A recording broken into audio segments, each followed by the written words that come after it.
Le secrétariat général du gouvernement et du Conseil des ministres tient depuis ce matin un atelier de validation de son annuaire statistique 2024.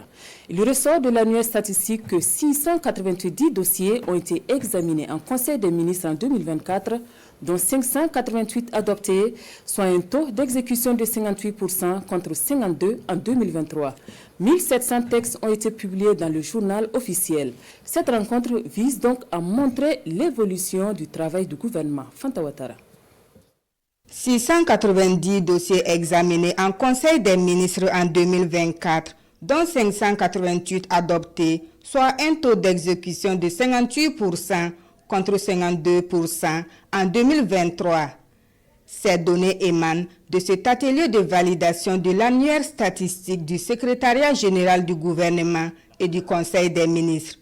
Une rencontre pour faire le point des activités gouvernementales menées au cours de la période.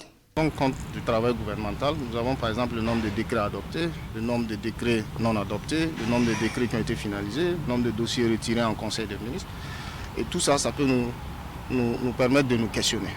Pourquoi certains dossiers ont été retirés? Pourquoi certains dossiers ont été ajournés? Et qu'est-ce qu'il faut faire pour réduire le nombre de dossiers ajournés et retirés? Il ressort également qu'il y a eu 2 remaniements ministériels à la même période et 1700 textes publiés dans le journal officiel. Un compteur au vert, certes, mais l'annuaire statistique présente aussi des dossiers non adoptés.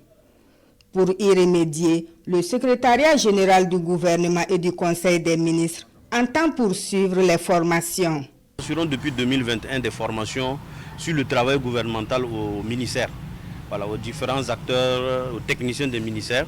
Et lors de ces formations, nous les accompagnons sur la rédaction des rapports en Conseil des ministres. C'est ce qui permet d'améliorer les dossiers. Et donc les dossiers qui sont introduits en Conseil des ministres ont moins d'écueils. Cet exercice se veut inclusif et connaît la participation de tous les départements ministériels. Il permet au secrétariat général du gouvernement et du Conseil des ministres de se projeter à court et long terme tout en accompagnant le gouvernement à jouer pleinement son rôle.